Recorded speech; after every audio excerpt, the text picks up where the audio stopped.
يا أيها الناس أوصيكم وإياي أولا بتقوى الله.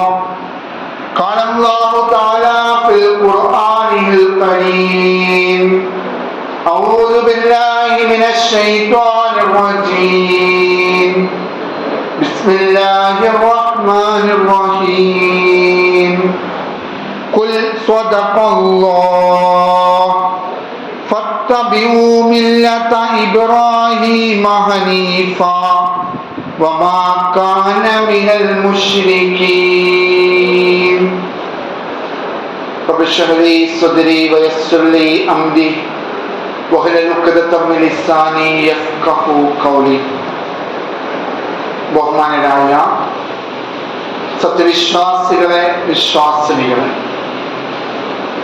ജീവിതത്തിന്റെ നിഖില മേഖലകളിലും അല്ലാഹു സുബ്ഹാനഹു വ തആലയുടെ വിലക്കുകൾ സദാ ജാഗരൂകരായി തഖ്വയിൽ അധിഷ്ഠിതമായ ജീവൻ നയിച്ചുകൊണ്ട് ജീവിതത്തെ ക്രമപ്പെടുത്തണമെന്ന് എന്നോട് എന്ന പോലെ നിങ്ങൾ ഓരോരുത്തരോടും വസിയത്ത് ചെയ്യുകയാണ്, ഉപദേശിക്കുകയാണ്. അല്ലാഹു സുബ്ഹാനഹു വ തആല നമ്മെ ഇവിടെ ഒരുമിച്ച് കൂട്ടിയതുപോലെ നമ്മുടെ ജന്നാത്തുൽ ഫിർദൗസിൽ ഒരുമിച്ച് കൂട്ടി അനുഗ്രഹിക്കുമാറാവട്ടെ. നാം നിർവഹിക്കുന്ന നമസ്കാരങ്ങൾ, നമ്മുടെ സ്വാലിഹാത്തുള്ള ആരാധന കർമ്മങ്ങൾക്ക് തക്കതായ പ്രതിഫലം നൽകി അനുഗ്രഹിക്കുമാറാവട്ടെ. റമദാനിലൂടെ നാം നേടിയെടുത്ത ഊർജം ഒട്ടും കുറവ് വരാതെ ഈമാനികമായ ആവേശത്തോടുകൂടി ജീവിക്കുവാനും റയ്യാൻ കവാടത്തിലൂടെ പ്രത്യേകമായി റമദാനികൾക്ക് നൽകുന്ന ആ ഒരു സ്വർഗ കവാടത്തിലൂടെ സ്വർഗത്തിൽ പ്രവേശിക്കുവാൻ അല്ലാഹു നമുക്ക് തൗഫീഖ് നൽകി അനുഗ്രഹിക്കുമാറാവട്ടെ. പരിശുദ്ധ ഹജ്ജ് കർമ്മത്തിന് വേണ്ടി നമ്മുടെ ഹാജിമാർ മക്കയെ ലക്ഷ്യം വെച്ചുകൊണ്ട് ഇഹ്റാം കെട്ടി മുന്നോട്ട് പോയിക്കൊണ്ടിരിക്കുകയാണ്. കഴിഞ്ഞ ഖുതുബയിൽ ദുൽഹിജ്ജ മാസത്തിലെ ആദ്യത്തെ 10 പകലുകളെ കുറിച്ച്, അതിന്റെ പ്രാധാന്യങ്ങളെ കുറിച്ച്, അത് കൃത്യമായി ഉപയോഗപ്പെടുത്തുന്നതിനെ കുറിച്ചാണ് നാം പറഞ്ഞത്. യഥാർത്ഥത്തിൽ ഹജ്ജ് അല്ലാഹു സുബ്ഹാനഹു വ തആല നമുക്ക് ഒരു വട്ടമെങ്കിലും നിർബന്ധമാക്കിയത് എന്തിനാണ് എന്ന് നാം മനസ്സിലാക്കേണ്ടത്. ശുദ്ധ തൗഹീദിന്റെ വക്താവായ ഖലീലുല്ലാഹി ഇബ്രാഹിം നബി അലൈഹിസ്സലാത്തു വസ്സലാമിന്റെ, അദ്ദേഹത്തിന്റെ കുടുംബത്തിന്റെ ചരിത്രങ്ങൾ അയവിറക്കിക്കൊണ്ടിരിക്കുന്ന സമയമാണിത്. ഹജ്ജിലൂടെ നാം പഠിക്കേണ്ട വലിയ പാഠം എന്ന് പറയുന്നത് ശിർക്കിൽ നിന്ന് മുക്തമായ ഒരു ജീവിതം നയിക്കാൻ വേണ്ടിയാണ് ഹജ്ജ് നമുക്ക് നിർബന്ധമാക്കിയത്. അഥവാ കടകളഞ്ഞ തൗഹീദിന്റെ വക്താക്കളായി നമ്മൾ മാറണം. ലാ യുശ്രികു ബില്ലാഹ് ഇന്ന ശിർക ലദുൽമുൻ അളീം. അല്ലാഹുവിൽ പങ്കു ചേർക്കാതെ ഏറ്റവും വലിയ പാപമായ, അല്ലാഹു പൊറുക്കുകയും ചെയ്യാത്ത പാപമാണ് അല്ലാഹുവിൽ പങ്കു ചേർക്കുക, അല്ലാഹുവിൽ സമന്മാരെ കൽപ്പിക്കുക എന്നതായിരുന്നു. അതുകൊണ്ട് തന്നെ ഹജ്ജ് യഥാർത്ഥത്തിൽ മുശ്രിക്കീങ്ങളായ ആളുകൾ അവരും ഹജ്ജ് ചെയ്തവരായിരുന്നു. അവരും കഅബാലയത്തിൽ പോയി തവാഫ് ചെയ്യുമായിരുന്നു. പക്ഷേ അവരിൽ നിന്നുണ്ടായിരുന്ന വ്യത്യാസം ഈ ഹജ്ജിനുള്ളത്, അത് കടകളഞ്ഞ ഈമാനികമായ ശിർക്കിന്റെ ഒരു ലാഞ്ചന പോലും ഇല്ലാത്ത തൗഹീദിന്റെ വക്താക്കളാണ് ഹജ്ജ് കർമ്മം നിർവഹിക്കുന്നു എന്നതാണ്. മക്ക മുശ്രിക്കീങ്ങളുടെ കുഴപ്പം എന്താണെന്ന് സൂറത്ത് യൂസുഫിലൂടെ അല്ലാഹു സുബ്ഹാനഹു വ തആല വളരെ കൃത്യമായി പഠിപ്പിക്കുകയാണ്. വമാ യുഅ്മിനു അക്സറുഹും ബില്ലാഹ് ഇല്ലാ വഹും മുശ്രികൂൻ.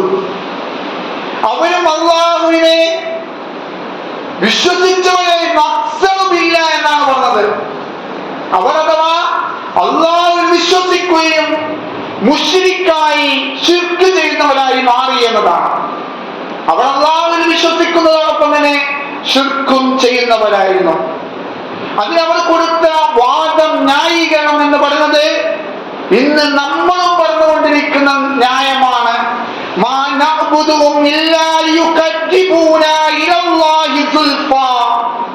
വല്ലാത്തൊരു വർത്തമാനമാണ് അവർ പറഞ്ഞത്. ഞങ്ങൾ അല്ലാഹുവിലേക്ക് ഞങ്ങൾ അടുപ്പിക്കാൻ, ഞങ്ങൾ പാപികളാണ്, തെറ്റ് ചെയ്യുന്നവരാണ്. എന്നാൽ തെറ്റ് ചെയ്യാത്ത തങ്ങന്മാരും അതുപോലെ തന്നെ വലിയ ലെവലിലുള്ള ആളുകൾ, ആത്മീയമായി ജീവിതം വല്ലാതെ സന്തോഷത്തോടെ ജീവിക്കുന്ന ആളുകൾ, അവർ നമുക്കൊരു മുനാജത്തായി, നമുക്കൊരു ഇടയാളനായി, ഒരു രാജാവിന്റെ അടുത്ത് പോകുമ്പോ ഭടന്മാരുടെ അവിടുത്തെ പാറാവുകാരനോട് ചോദിച്ച് അവിടുന്ന് നമ്മൾ കൃത്യമായി നമ്മളുടെ നല്ല രീതിയിലുള്ള ഒരു കൺഫർമേഷൻ ലഭിച്ചാൽ മാത്രമേ ഹാജരാവാൻ കഴിയും രാജാവിന്റെ അടുത്ത്. അതേപോലെ തന്നെ റബ്ബുൽ ഇസ്സത്ത് അല്ലാഹുവിന്റെ അടുത്തേക്ക് ഹാജരാവാൻ, അല്ലാഹുവിന്റെ അടുത്ത് തങ്ങളുടെ വേവലാദികളും ആവലാദികളും പ്രശ്നങ്ങളുമെല്ലാം പറയാൻ ഞങ്ങൾക്കൊരു ഇടയാളനെ വേണം, ഒരു പ്രതിനിധിയെ വേണം എന്നതായിരുന്നു മുശ്രിക്കീങ്ങളായ ആ മക്കയിലുള്ള മുശ്രിക്കീങ്ങൾ പറഞ്ഞത്. ഈ വർത്തമാനം തന്നെയാണ് നമ്മളും പറയുന്നത്. ഞങ്ങൾക്ക് അല്ലാഹുവിലേക്ക് എടുക്കാനുള്ള ഒരു പാത, ഒരു വഴിയാണ് ഇതേപോലുള്ള ഈ രീതിയിലുള്ള തങ്ങന്മാർ പോലുള്ള ആളുകളെന്ന് നാം മനസ്സിലാക്കണം. മരിച്ചുപോയവരുടെ പേരിൽ അവരുടെ കബറുകൾ കെട്ടിപ്പൊക്കിക്കൊണ്ടുമല്ല നാം നടത്തുന്നത് സത്യത്തിൽ ശിർക്കാണ് എന്ന് നമ്മൾ മനസ്സിലാക്കേണ്ടതുണ്ട്. കാരണം അല്ലാഹു സുബ്ഹാനഹു വ തആല ഒരിക്കലും പൊറുക്കാത്ത ഒരു തെറ്റുണ്ടെങ്കിൽ അത് ശിർക്കാണ്. ഇന്ന ശിർക ലദുൽമുൻ അദീം. അതുകൊണ്ട് ഹജ്ജിന് പോകുന്നവർ പോലും ഇതേപോലുള്ള മക്ബറകളിൽ പോയി അവിടുന്ന് അവരുടെ ആശീർവാദങ്ങൾ വാങ്ങിക്കൊണ്ടു പോകുന്ന ഒരു അവസ്ഥ വല്ലാത്തൊരു ദുര്യോഗമാണെന്ന് നമ്മൾ മനസ്സിലാക്കണം. നമ്മൾ എന്തിനാണ് കഅബയിലേക്ക് എത്താൻ വേണ്ടി പറഞ്ഞത്? ഹനീഫൻ മുസ്ലിമൻ വമാ അന മിനൽ മുശ്രിക്കീൻ, നല്ലൊരു മുസ്ലിം ആവാൻ വേണ്ടിയാണ്. അസ്ലിം ഖാല അസ്ലംതു ലിറബ്ബിൽ ആലമീൻ. ഇബ്രാഹിം നബിയോട് അല്ലാഹു പറഞ്ഞു, നീ മുസ്ലിം ആവുക, നീ ഹനീഫൻ മുസ്ലിം ആവുക എന്ന് പറഞ്ഞപ്പോൾ അസ്ലംതു ലിറബ്ബിൽ ആലമീൻ എന്ന് പറഞ്ഞുകൊണ്ടാണ് അല്ലാഹുവിന്റെ ഹജ്ജ് കർമ്മത്തിന് വേണ്ടി അല്ലാഹു സുബ്ഹാനഹു വ തആല വിളിച്ചിരിക്കുന്നത്. നമ്മളെ ചിന്തിക്കേണ്ട ഒരു കാര്യമുണ്ട്. ഇത്രയും പോരിശകൾ നമ്മൾ പറയുമ്പോഴും കഅബാലയത്തെ നമ്മൾ ആരാധിക്കാറുണ്ടോ? കഅബാലയം എന്ന് പറഞ്ഞാൽ ശരിക്കും പറഞ്ഞാൽ അല്ലാഹുവിന്റെ ആ പരിശുദ്ധമായ ബലദുൽ അമീൻ, ബലദുൽ ബൈത്ത്, അത്രയും പവിത്രമായ ആ ഒരു കഅബാലയം എന്ന് പറയുന്ന ബിൽഡിങ്ങിനെ നമ്മൾ ആരെങ്കിലും ആരാധിക്കാറുണ്ടോ? ഫൽയഅ്ബുദു റബ്ബ ഹാദൽ ബൈത്ത്. നമ്മൾ ആരാധിക്കുന്നത് അതിന്റെ നാഥനായ അല്ലാഹുവിനെയാണ്. അതുകൊണ്ട് ശിർക്കിൽ നിന്ന് മുക്തമാവാൻ വേണ്ടി അല്ലാഹു സുബ്ഹാനഹു വ തആല നൽകിയതാണ് ഹജ്ജ് എന്ന് നമ്മൾ മനസ്സിലാക്കണം. ഒരിക്കൽ ഉമർ ഇബ്നു ഖത്താബ് റളിയല്ലാഹു അൻഹു ഹജ്ജുൽ അസ്വദ് മുത്തിക്കൊണ്ട് പറയുന്ന ഒരു വാക്കുണ്ട്, ഇന്നി അഅലമു അന്നക ഹജർ.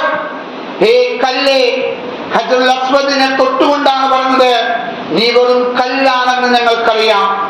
ലാ തളുറു വലാ തൻഫ, നിനക്കൊരു ഉപകാരവും ഉപദ്രവവും ചെയ്യാൻ കഴിയില്ല. വലൗലാ അന്നി റഅയ്തു നബിയ സല്ലല്ലാഹു അലൈഹി വസല്ലം യുകബ്ബിലുക മാ ഖബിൽതുക. ഇതാണ് അവിടെയുള്ള വർത്തമാനം. പ്രവാചകൻ ഹജ്ജുൽ അസ്വദിനെ മുത്തിയത് കൊണ്ട് മാത്രമാണ് ഞാനും മുത്തുന്നത്, അല്ലാതെ ആ കല്ലിനെ പൂജിക്കുകയോ കല്ലിനെ വിഗ്രഹവൽക്കരിക്കുകയോ ചെയ്തിട്ടില്ല. അങ്ങനെയാണ് നമ്മൾ ആലോചിച്ചു നോക്കൂ, സഹാബാക്കൾ ചെയ്യേണ്ടതല്ലേ? ഇന്ന് നമ്മൾ മുത്തുമ്പോൾ നമ്മൾ വിചാരിക്കുന്നത് അത് അള്ളാഹുവിന്റെ ഒരു ചടങ്ങായിട്ട് മാത്രമാണ്, അല്ലാതെ അള്ളാഹുവിന് പങ്കു ചേർത്തുകൊണ്ട് അള്ളാഹുവിനെ അല്ലാതെ നമ്മൾ വിഗ്രഹവൽക്കരിക്കുന്ന ഒരു അവസ്ഥയല്ല ഉള്ളത്. റസൂൽ സല്ലല്ലാഹു അലൈഹി വസല്ലം നിന്നെ ചുംബിക്കുന്നത് കണ്ടതുകൊണ്ട് മാത്രമാണ് നാം ചുംബിക്കുന്നത്, അല്ലെങ്കിൽ നമ്മൾ ചുംബിക്കുമായിരുന്നില്ല എന്നതാണ്. അതുകൊണ്ട് നമ്മൾ ആലോചിച്ച് നോക്കണം, നമ്മുടെ ജീവിതത്തിൽ ശിർക്ക് കലർന്നു പോകുന്നുണ്ടോ എന്ന്. വളരെ അടിസ്ഥാനപരമായ തൗഹീദിന്റെ വക്താക്കളായി മാറാൻ അല്ലാഹു നമുക്ക് തൗഫീഖ് നൽകി അനുഗ്രഹിക്കുമാറാവട്ടെ. നമ്മൾ ആലോചിച്ച് നോക്കണം, അള്ളാഹുവിന്റെ അടുക്കൽ ഏറ്റവും വലിയ വലിയാല അത് ഖലീലുല്ലാഹി ഇബ്രാഹിം നബി അലൈഹി സ്വലാത്തു വസ്സലാമാണ്. എല്ലാ അർത്ഥത്തിലും അള്ളാഹുവിന്റെ കൂട്ടുകാരൻ എന്ന് പറഞ്ഞുകൊണ്ട് അള്ളാഹു പ്രത്യേകമായി ഖുർആനിലൂടെ എടുത്തു പറഞ്ഞ പ്രവാചകൻ. അങ്ങനെയായിട്ട് പോലും നമ്മൾ ആരെങ്കിലും ഇബ്രാഹിം നബിയോട് പ്രാർത്ഥിക്കാറുണ്ടോ? ഹാജറ ബീവിയോട്, ഇസ്മായിൽ നബിയോട് നമ്മൾ പ്രാർത്ഥിക്കാറുണ്ടോ? ഇല്ല. ഫൽയഅ്ബുദു റബ്ബ ഹാദൽ ബൈത്ത്, ആ കഅബാലയത്തിന്റെ നാഥനായ അല്ലാഹുവിനോട് മാത്രമേ നാം പ്രാർത്ഥിക്കാറുള്ളൂ. കാരണം അങ്ങനെ പ്രാർത്ഥിക്കാതിരിക്കാനുള്ള കാരണമുണ്ട്. ഫത്തബിഉ മില്ലത ഇബ്രാഹീമ ഹനീഫ വമാ കാന മിനൽ മുശ്രിക്കീൻ. അല്ലാഹുവിന്റെ പ്രവാചകൻ ഇബ്രാഹിം നബി അലൈഹി സ്വലാത്തു വസ്സലാം ആരായിരുന്നു? ഹനീഫൻ, മുസ്ലിമായിരുന്നു. ബഹുദൈവ വിശ്വാസികൾ പെട്ടവനായിരുന്നില്ല എന്നതുകൊണ്ടാണ് നാം ഇബ്രാഹിം നബിയോട് പ്രാർത്ഥിക്കാത്തത്. മാത്രമല്ല, ഇബ്രാഹിം നബി എന്തിനാണ് കൂടുതൽ സമയം ചെലവാക്കിയത്? തന്റെ പിതാവ് ആസർ, അന്നത്തെ ഏറ്റവും വലിയ വിഗ്രഹത്തിന്റെ വിൽപ്പനക്കാരൻ, അന്നത്തെ വലിയ പൂജാരി എന്ന് പറയാം, അന്നത്തെ ഏറ്റവും വലിയ ബഹുദൈവാരാധകൻ, അദ്ദേഹത്തോട് ഇബ്രാഹിം നബി പടവെട്ടിയിട്ടുണ്ട്. നമ്രൂദിനോട് പടവെട്ടിയിട്ടുണ്ട്. അവിടെയുള്ള ജനങ്ങളോട് പടവെട്ടിയിട്ടുണ്ട്. ഇബ്രാഹിം നബി അവരോട് ചോദിക്കുന്ന ചോദ്യമുണ്ട്. ഖാലൂ മാ തഅ്ബുദൂൻ, നിങ്ങൾ എന്തിനെയാണ് നിങ്ങൾ ആരാധിക്കുന്നത്?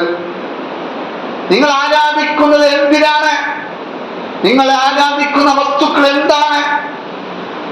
പറഞ്ഞു, നഅ്ബുദു അസ്നാമന ഫനദല്ലു ലഹാ ആകിഫീൻ, ഞങ്ങൾ വിഗ്രഹങ്ങളെയാണ്, അവരെ സേവിച്ചുകൊണ്ടിരിക്കുകയും ചെയ്യുന്നു, അവരെയാണ് ഞങ്ങൾ ആരാധിക്കുന്നത്. വീണ്ടും തിരിച്ചു ചോദിക്കുകയാണ് ഇബ്രാഹിം നബി. ഒരു ചെറിയ രീതിയിൽ ചിന്തിക്കുന്ന ആളുകൾക്ക് ഇതിൽ ഉത്തരമുണ്ട്. ഹൽ യസ്മഊനകും ഇദ് തദ്ഊൻ, നിങ്ങൾ വിളിക്കുമ്പോൾ ആ വിഗ്രഹങ്ങൾ വിളി കേൾക്കാറുണ്ടോ? ഔ യൻഫഊനകും ഔ യദുറൂൻ, നിങ്ങൾക്ക് എന്തെങ്കിലും ഉപകാരമോ ഉപദ്രവമോ ചെയ്യുന്നുണ്ടോ? അതല്ലേ എല്ലാവരും നാട്ടിൽ നിന്ന് വേറൊരു ഉത്സവത്തിന് പോയ സമയത്ത് ഇബ്രാഹിം നബി അവിടെയുള്ള വിഗ്രഹങ്ങളെല്ലാം തച്ചുടച്ച് അതിന്റെ ഏറ്റവും വലിയ വിഗ്രഹത്തിന് മേൽ കോടാലി വെച്ച് പോകുന്ന സമയമുണ്ട്. അപ്പൊ ജനങ്ങളെല്ലാം മനസ്സിലാക്കിയത് ഇബ്രാഹിം ചെയ്തതാണെന്ന്. അപ്പൊ ഇബ്രാഹിമിനെ അവർ വിളിച്ചു വരുത്തി. അപ്പോ ഇബ്രാഹിമിനോട് ചോദിച്ചു, നീയാണോ ചെയ്തതെന്ന്? അപ്പൊ ഇബ്രാഹിം നബി പറഞ്ഞു, നിങ്ങളെല്ലാം ആരാധിക്കുന്ന, നിങ്ങളെല്ലാം സേവിക്കുന്ന, നിങ്ങളെല്ലാം എല്ലാ അർത്ഥത്തിലും പൂജകൾ ചെയ്യുന്ന ആ വലിയ വിഗ്രഹത്തോട് ചോദിക്കുമെന്ന്. അപ്പൊ അവർ തിരിച്ചു ചോദിക്കുന്നത് ഇബ്രാഹിമിനോട്, എന്താണ് താൻ പറയുന്നത്? ഈ ഒന്നും കേൾക്കാത്ത ഈ വിഗ്രഹങ്ങളോട് ഞങ്ങൾ ഇങ്ങനെ ചോദിക്കാനാണെന്ന്. അപ്പോഴാണ് ഇബ്രാഹിം നബി തിരിച്ചു ചോദിക്കുന്നത്, നിങ്ങൾക്ക് ഒരു വിഗ്രഹത്തിന്റെ ഒന്നും കേൾക്കാത്ത, നിങ്ങൾക്കൊരു ഉപകാരമോ ചെയ്യാൻ കഴിയാത്ത, നിങ്ങൾ പറയുന്നത് പോലും കേൾക്കാൻ കഴിയാത്ത ഇതിനെ നിങ്ങൾ ആരാധിക്കുമ്പോ നിങ്ങൾക്ക് എങ്ങനെയാണ് മുന്നോട്ട് പോകാൻ സാധിക്കുന്നത്? അങ്ങനെ ധാരാളം ആളുകൾ ഇസ്ലാമിലേക്ക് കടന്നു വന്നതായി ചരിത്രത്തിൽ നമുക്ക് കാണാൻ കഴിയും. എന്നിട്ട് അവർ പറയുന്ന ഒരു വാക്കുണ്ട്, ഖാലൂ ബൽ വജദനാ ആബാഅനാ കദാലിക യഫ്അലൂൻ, നമ്മളും പറഞ്ഞുകൊണ്ടിരിക്കുന്ന വാക്കാണത്. ഇത് എന്റെ ഉപ്പ ചെയ്തതാണ്, എന്റെ ഉപ്പാപ്പ ചെയ്തതാണ്, പൂർവികരായി നമ്മൾ ചെയ്തുകൊണ്ടേയിരിക്കുന്നതാണ്, പൂർവികരായി നമ്മൾ ചെയ്തുകൊണ്ടിരിക്കുന്ന ഉറൂസുകളാണ്, പൂർവികരായി നമ്മൾ ചെയ്തുകൊണ്ടിരിക്കുന്ന മക്ബറകളിലെ പ്രവർത്തനങ്ങളാണ്. അത് ശരിയാണോ തെറ്റാണെന്ന് പോലും ചിന്തിക്കാതെ നാം ചെയ്തുകൊണ്ടിരിക്കുന്നത് നമ്മുടെ കാരണവന്മാരായി പിതാക്കന്മാരായി ചെയ്തുകൊണ്ടിരിക്കുന്ന തെറ്റ് നാമും ചെയ്തുകൊണ്ടിരിക്കുകയാണ്. അതുകൊണ്ട് വളരെ ഗൗരവത്തിലൂടെയാണ് അന്ന് ഇബ്രാഹിം നബി അലൈഹി സ്വലാത്തു വസ്സലാമിനോട് അദ്ദേഹത്തിന്റെ സമൂഹം പറഞ്ഞതുപോലെ നമ്മളും പറഞ്ഞുകൊണ്ടിരിക്കുന്നുണ്ട് എന്നത് നാം മനസ്സിലാക്കേണ്ടതുണ്ട്. സൂറത്തുൽ മറിയമിലൂടെ വീണ്ടും അല്ലാഹു സുബ്ഹാനഹു വ തആല നമുക്ക് താക്കീത് നൽകിയാണ്. വത്തഖദൂ മിൻ ദൂനില്ലാഹി ആലിഹ ലയകൂനൂ ലഹും ഇസ്സാ. അവർ അല്ലാഹുവിനല്ലാതെ നിരവധി ദൈവങ്ങളെ സങ്കല്പിച്ചുകൊണ്ട് അവർ തങ്ങൾക്ക് താങ്ങായി തീരുമെന്ന് കരുതിയാണ് അവർ ചെയ്യുന്നത്. കല്ലാ സയക്ഫുറൂന ബിഇബാദതിഹിം വയകൂനൂന അലൈഹിം റിദ്ദാ. എന്നാൽ മനസ്സിലാക്കുക, അവയെല്ലാം ഇക്കൂട്ടരുടെ ആരാധനയെ തള്ളിപ്പറയുന്ന ഒരു ദിവസം വരാനുണ്ട്. വലിയ ലോകത്ത് നമ്മുടെ നാട്ടിൽ നല്ല രീതിയിൽ ജീവിച്ചവരായിരിക്കും, നല്ല തങ്ങളായി നല്ലൊരു മനുഷ്യനായി ജീവിച്ച ആളുകളായിരിക്കും. പക്ഷെ അവർ മരിച്ചു കഴിഞ്ഞാൽ ആ ഖബർ കെട്ടിപ്പൊക്കി ജാറങ്ങളാക്കി മക്ബറകളാക്കി നമ്മൾ അവരോട് പ്രാർത്ഥിക്കുന്നു. നേരത്തെ പറഞ്ഞ പോലെ നമ്മൾ പറയുന്നത് നമ്മൾ അവരെയോട് നമുക്ക് അവരുടെ ഇടയാളമായിട്ടാണ് അവരെ നമ്മൾ മുന്നോട്ട് കൊണ്ടുപോകുന്നത്, അല്ലാഹുവിലേക്കുള്ള ഒരു ഇടയാളം. എന്നാൽ അതിന്റെ ആവശ്യമുണ്ടോ? ഇതുപോലെക്കും നിങ്ങൾ എന്നോട് ചോദിക്കും, ഞാൻ ഉത്തരം നൽകാമെന്നാണ് ഖുർആൻ തന്നെ പഠിപ്പിക്കുന്നത്.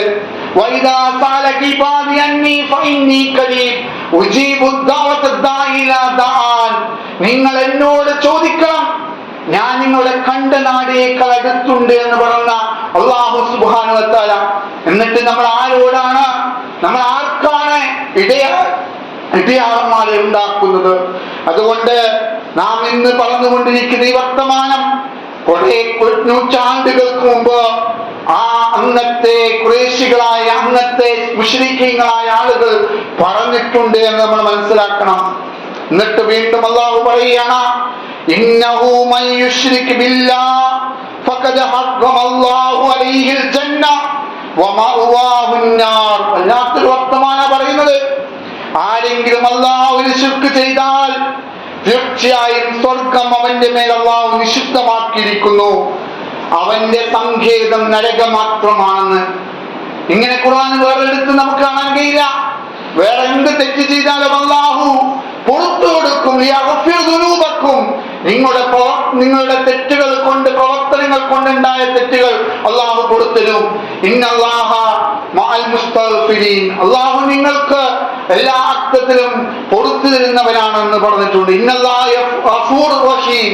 നിങ്ങൾക്ക് കാരുണ്യത്തോടെ നിങ്ങൾക്ക് പൊറുത്തു തരുന്നു എന്ന് പറഞ്ഞു. പക്ഷേ അല്ലാഹു പറയുകയാണ്, ഇന്നഹു മൻ യുശ്രിക് ബില്ലാഹ് ഫഖദ ഹറമല്ലാഹു അലൈഹിൽ ജന്ന വമഅവാഹുൻ നാർ. നമ്മൾ എന്തിനു വേണ്ടിയാണ് ജീവിക്കുന്നത്? ആ സ്വർഗത്തിൽ പോകാൻ വേണ്ടിയാണ്. എന്നാൽ ശിർക്ക് ചെയ്തവരെ കുറിച്ച് പറയുന്നത് അവർക്ക് സ്വർഗം നിഷിദ്ധമാക്കിയിരിക്കുന്നു എന്നാണ്. വളരെ ഗൗരവപ്പെട്ട വിഷയമാണ്.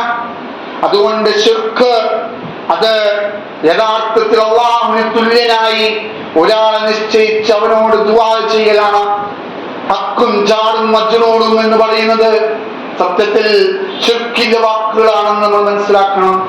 അല്ലാഹുവാണ് നമുക്കെല്ലാം നൽകേണ്ടത്. അല്ലാഹുവിനോട് നമ്മൾ പ്രാർത്ഥിച്ചാൽ മതി. അല്ലാഹു എന്തിനാണ് ഖബർ സിയാറത്ത് നൽകിയത്?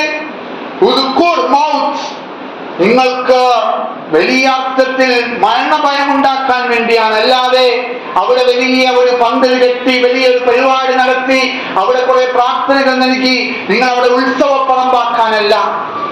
ഇതെടുത്ത് നമ്മൾ കണ്ടതായിരിക്കും ആനയടക്കം കൊണ്ടുവന്നിട്ടുള്ള വലിയ പരിപാടികൾ. ഇതെല്ലാം നാം പറയുമ്പോൾ മനസ്സിലാക്കണം, ഇതെല്ലാം ഏറ്റവും വലിയ തെറ്റാണ് എന്ന് നമ്മൾ മനസ്സിലാക്കേണ്ടതുണ്ട്. അതുകൊണ്ട് അല്ലാഹുവിന് പങ്കു ചേർക്കുന്നത് അത് വലിയ തെറ്റാണ്, അതിന് എതിരാണ് അല്ലാഹുവിന്റെ ഹജ്ജ് എന്ന് നമ്മൾ മനസ്സിലാക്കണം. തൽബിയത്തിലൂടെ നമ്മൾ പറഞ്ഞുകൊണ്ടിരിക്കുന്നു അത് തന്നെയാണ്. ലബ്ബൈക് അല്ലാഹുമ്മ ലബ്ബൈക് എന്ന് പറഞ്ഞുകൊണ്ട് നമ്മൾ പറയുന്നതും നിന്റെ വിളിക്കുത്തരം നൽകിക്കൊണ്ടാണ്. അല്ലാതെ ഇബ്രാഹിം നബിയുടെ വിളിക്കുത്തരം നൽകിയിട്ടല്ല. നിനക്ക് വേണ്ടിയാണ് നാം എല്ലാം സമർപ്പിക്കുന്നത്. ഇന്ന സ്വലാത്തി വനുസുക്കി വമഹിയാ വമമാതി ലില്ലാഹി റബ്ബിൽ ആലമീൻ. നിനക്ക് വേണ്ടിയാണ് ജീവിതം സമർപ്പിക്കുന്നത്. അതുകൊണ്ട് നാം ഇബ്രാഹിമിന്റെ ആ വലിയ അർത്ഥത്തിലുള്ള തൽബിയത്ത്, ഇബ്രാഹിം നബി നമുക്ക് കാണിച്ചു തന്ന ഇബ്രാഹിമിന്റെ ആ ഒരു വലിയ തർബിയത്തും തൽബിയത്തുമെല്ലാം ഇന്ന് നഷ്ടപ്പെട്ട് മക്കാ മുശ്രിക്കീങ്ങളുടെ തൽബിയത്തായി മാറിക്കൊണ്ടിരിക്കുകയാണ്. നാം തൽബിയത്തിൽ ചെല്ലുന്ന എന്താ? ലബ്ബൈക് അല്ലാഹുമ്മ ലബ്ബൈക് ലബ്ബൈക ലാ ശരീക ലക ലബ്ബൈക ഇന്നൽ ഹംദ വൽ നിഅമത ലക വൽ മുൽക് ലാ ശരീക ലക. എവിടെയും നമ്മൾ പറഞ്ഞുകൊണ്ടേയിരിക്കുന്നു, അല്ലാഹുവേ നിന്റെ വിളിക്ക് ഞാൻ ഉത്തരം ചെയ്യുന്നു, നിനക്ക് പങ്കുകാരനില്ല, നിന്റെ വിളിക്ക് ഞാൻ ഉത്തരം ചെയ്യുന്നു. എല്ലാ സ്തുതികളും അനുഗ്രഹങ്ങളും നൽകാനുള്ള അവകാശങ്ങൾ നിനക്കാണ്, സർവാധികാരവും നിനക്ക് തന്നെയാണ്, നിനക്ക് പങ്കുകാരനില്ല എന്നതാണ്. എന്നാൽ മുശ്രിക്കീങ്ങളുടെ ലബ്ബൈക്ക് ഉണ്ട്, മുശ്രിക്കീങ്ങളുടെ തൽബിയത്തുണ്ട്. ലബ്ബൈക അല്ലാഹുമ്മ ലബ്ബൈക ലബ്ബൈക ലാ ശരീക ലക ലബ്ബൈക ഇല്ലാ ശരീകൻ ഹുവ ലക തംലുകുഹു വമാ മലക. നീ ഉണ്ടാക്കിയ പങ്കുകാരല്ലാതെ അല്ലാഹു എന്തോ പ്രത്യേകമായി പങ്കുകാരെ ഉണ്ടാക്കിയെന്നാണ് മുശ്രിക്കീങ്ങൾ വിശ്വസിച്ചിരുന്നത്. അതുകൊണ്ടാണ് അവർ ലാത്ത, ഉസ്സ, മനാത്ത പോലെയുള്ള വിഗ്രഹങ്ങളെ അവർ ആരാധിച്ചത്.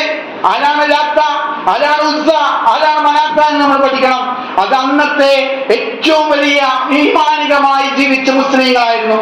അവർ മരിച്ചപ്പോ അവരുടെ പേരിൽ ഇവർ വിഗ്രഹങ്ങൾ ഉണ്ടാക്കി, ഇവർ വലിയ അർത്ഥത്തിലുള്ള അർത്ഥത്തിൽ പങ്കുകൾ ചേർത്തു. അതുകൊണ്ട് അവർക്ക് വല്ല അധികാരവും നീ നൽകിയിട്ടുണ്ടെങ്കിൽ അത് എന്നാണ് തൽബിയത്തുൽ മുശ്രിക്കീങ്ങളുടേത് നമ്മൾ മനസ്സിലാക്കണം. അതുകൊണ്ട് വളരെ ഗൗരവത്തോടുകൂടി ഈ തൗഹീദിന്റെ ഹജ്ജിനെ മുശ്രിക്കീങ്ങളുടെ ഹജ്ജായി മാറരുത്. അതുകൊണ്ട് വളരെ ഗൗരവത്തോടുകൂടി എന്റെ ജീവിതത്തിൽ ഒരു വട്ടം പോലും അള്ളാഹുവിൽ ശിർക്ക് ചെയ്യുന്ന ഒരു അവസ്ഥ ഉണ്ടാവുകയില്ല എന്ന് മനസ്സിൽ ദൃഢപ്രതിജ്ഞ ചെയ്തുകൊണ്ട് മുന്നോട്ട് പോവുക. അള്ളാഹു കടകളഞ്ഞ ഈമാനിന്റെ തൗഹീദിന്റെ വക്താക്കളെ നമ്മൾ ഉൾപ്പെടുത്തി അനുഗ്രഹിക്കുമാറാവട്ടെ. വാഖൂലി ഖൗലി ഹാദാ അസ്തഗ്ഫിറുല്ലാഹി വലക്കും ഇന്നഹു ലഗഫൂറുർ റഹീം.